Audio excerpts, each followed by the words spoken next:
I know my wife is cheating on me, I just know it. But damn it, I can't catch her. It's Saturday morning and I'm sitting at my lawyer's office. My lawyer, Roscoe Noble, handled my divorce from my first wife, so he's experienced in these matters. He hired a private investigator to look into my suspicions. What's wrong with me? My first wife started cheating on me almost before the new sheets came off her wedding bed. Now my new wife is doing the same thing. I must have, "Please give me horns," written on my forehead. The private investigator shook my hand and introduced himself as Tom Pickens. He was a slightly overweight, short man in khaki pants and an unassuming polo shirt. He was unremarkable and would never stand out in a crowd. Probably a good trait for a private investigator. We all sat down. Roscoe said, "Okay, Tom, tell us what you found." Tom cleared his throat. "Yes, sir, Mr. Noble. I started working on the case Monday morning, right after we talked. I went straight to the college and saw Mrs. Ann Powers's car in her assigned parking space. I walked by her office and observed her in her office. I interrupted him.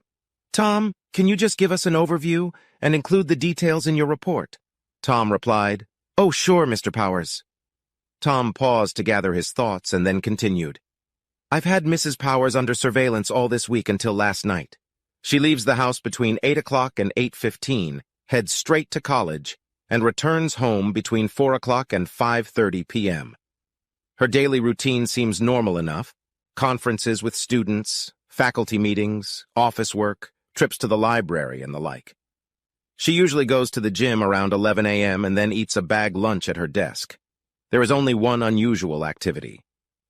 On Monday, Wednesday, and Friday, Mrs. Powers left college between 1 o'clock and 1:10 p.m., walked downtown, and walked into Henry's Continental Restaurant and Gourmet Food Store. She left there between 3:45 and 4:10. Roscoe asked, "Did she meet with anyone at lunch? Could you identify who with?" I interrupted. "No, Henry's only serves dinner on Tuesday and Saturday. It's one of our favorite restaurants. It's very popular with the academic crowd. The owner is Henry Manigault. He is a promising chef and restaurateur." Roscoe asked, "Anything between Anne and Henry? Any hint of attraction, stolen kisses, long hugs, and the like?"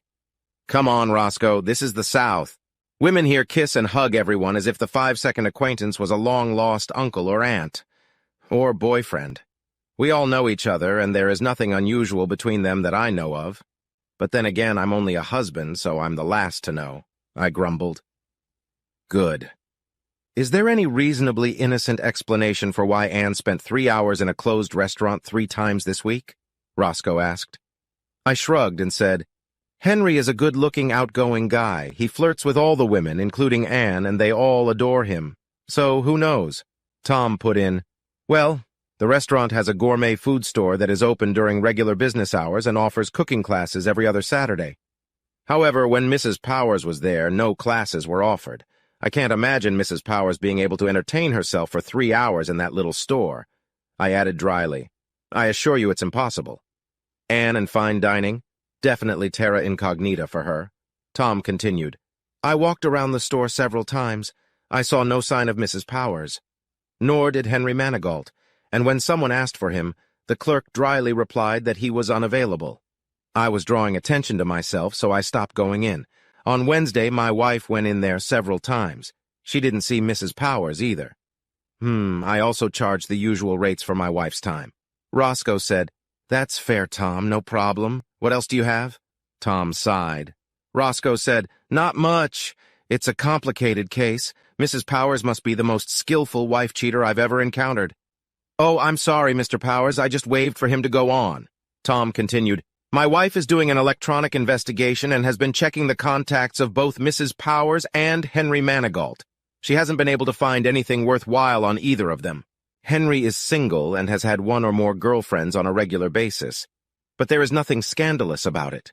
Although we have no information about his current girlfriend, he's definitely upbeat and cheerful.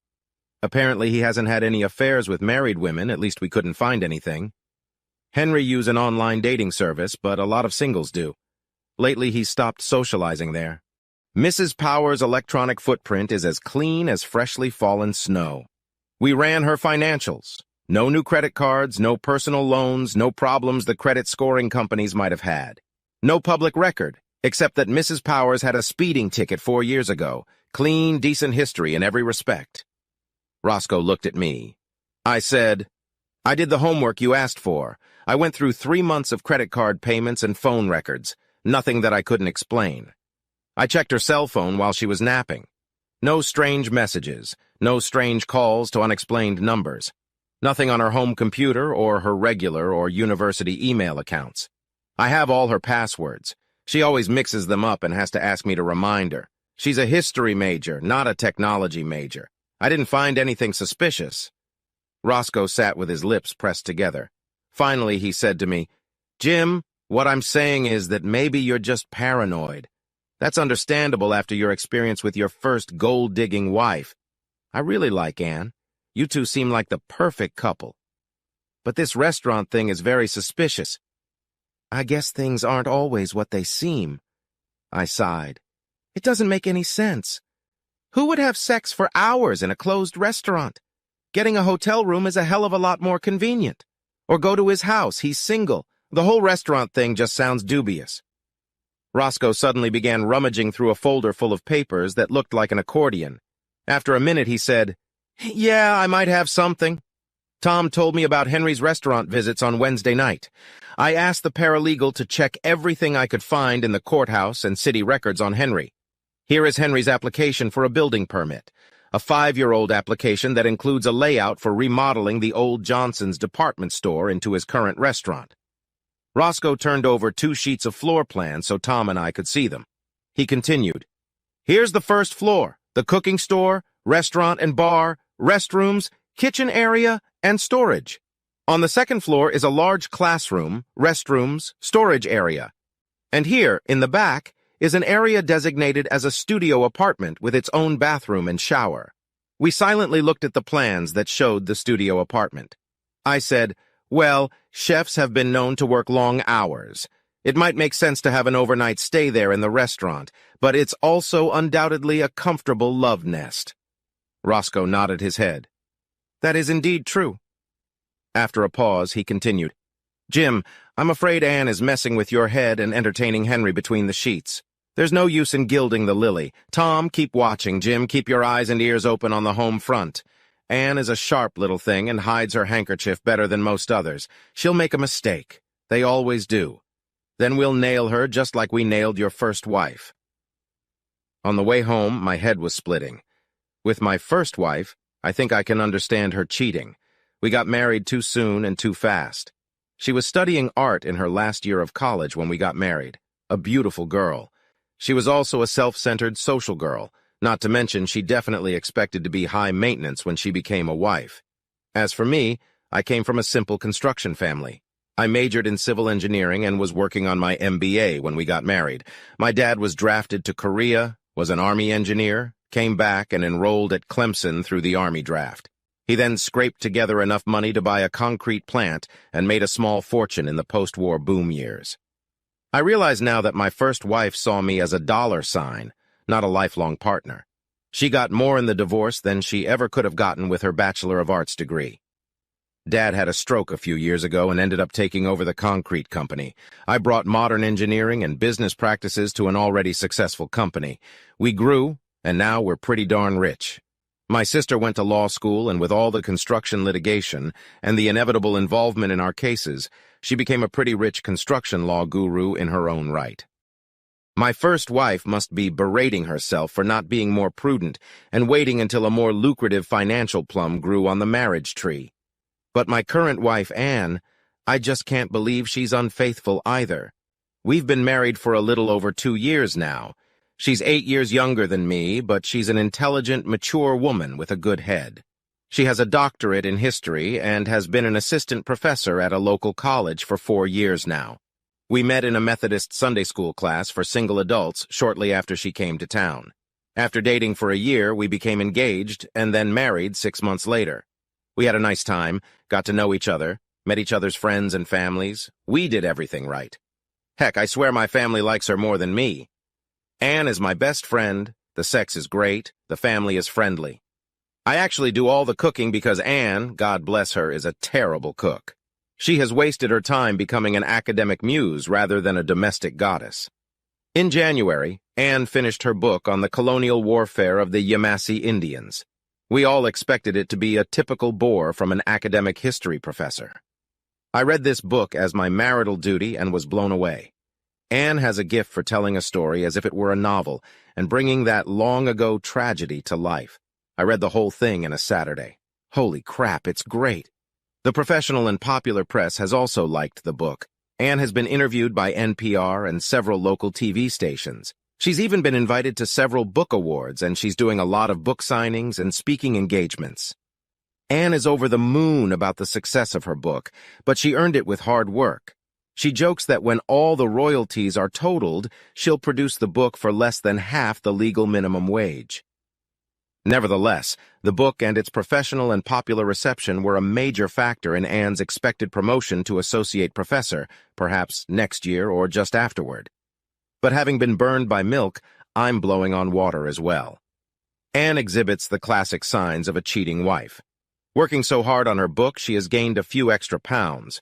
Not that I was foolish enough to mention it to her. The book came out in January, and she started working out at the gym in February. Now, in July, she's in the best fighting shape I've ever seen her in. She looks really good. Her first royalty checks were spent on some attractive, sexy outfits and lingerie. She laughed and said she was spoiling herself. This is uncharacteristic of her, as she is an old-fashioned Methodist cheapskate. She teased me, "Don't I love seeing her in her new lingerie?" I'm delighted, of course. But I wonder who else enjoys the sight of my wife in this sexy lingerie. She is also very affectionate. Is this just a release from the pressure of writing a book or a guilty conscience? Anne isn't teaching this summer, but she still goes to her office every day. She's working on initial ideas for the second book she's telling me about. She also has 3 graduate students who are writing dissertations, so she has to work with them several times a week.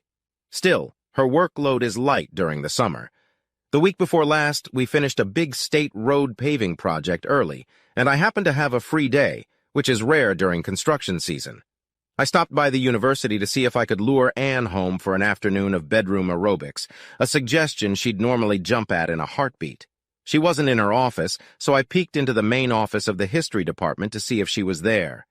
2 female students were copying and assembling a massive project on some professor's paperwork at the front desk. I asked, "Hi, I'm looking for my wife Proffert's Powers. Have you seen her by any chance?" The 2 girls looked at each other, holding back smiles. The blonde girl replied, Yeah, she was here the other day. Said she was going to the library." Closing the door behind me, I heard the girls trying unsuccessfully to hold back laughter. Hell, even the kids know she's cheating on me. I walked through the library, and sure enough, no Anne was there. That evening, as I poured each of us a glass of Shiraz during happy hour, I carelessly mentioned, "We finished early today, so I stopped by to see you in the afternoon, but you weren't there. The girls at the front desk said you had just left for the library."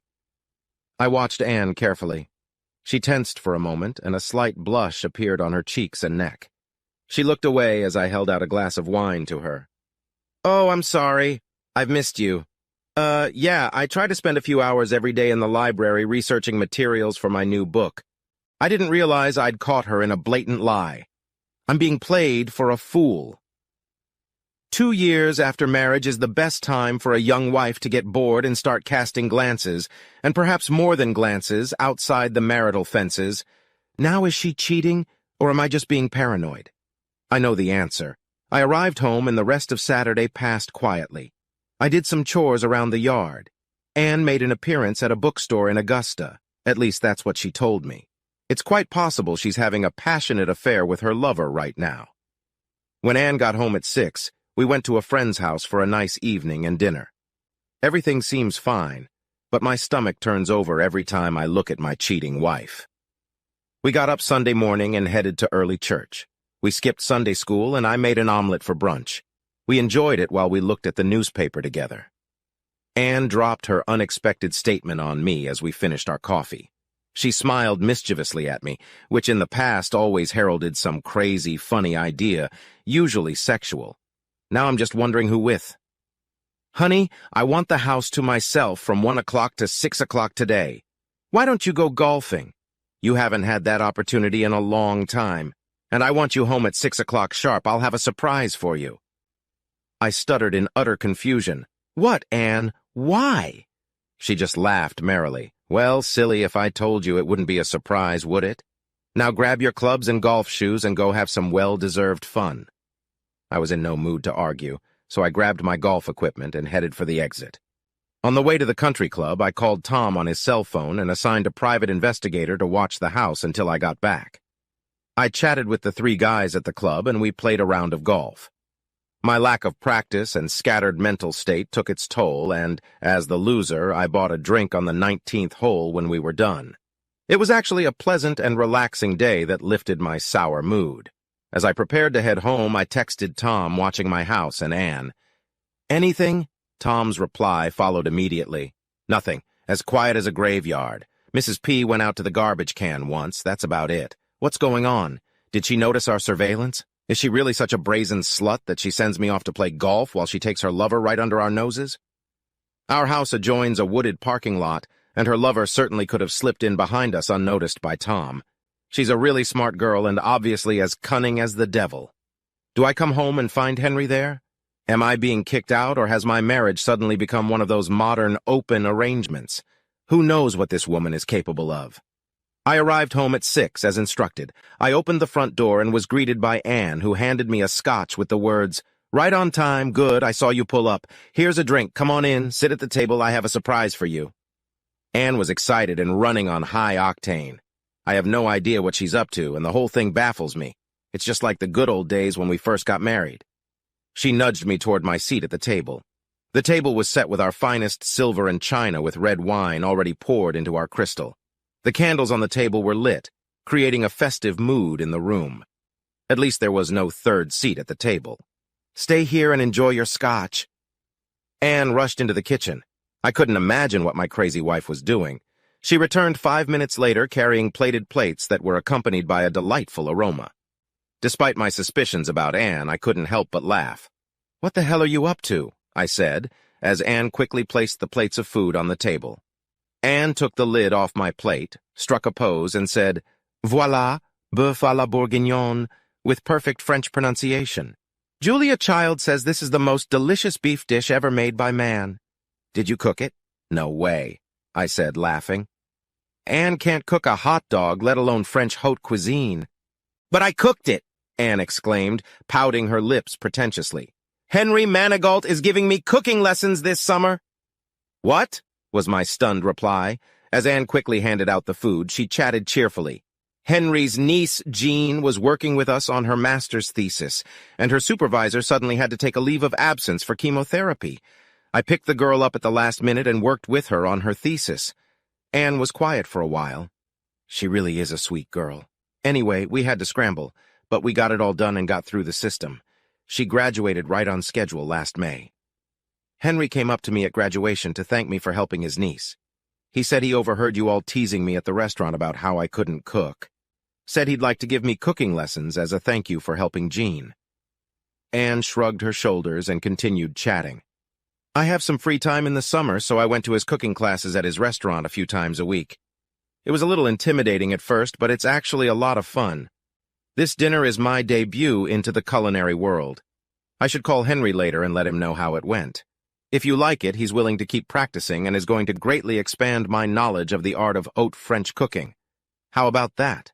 I do have the wife I've always hoped for. Now she can cook on top of that."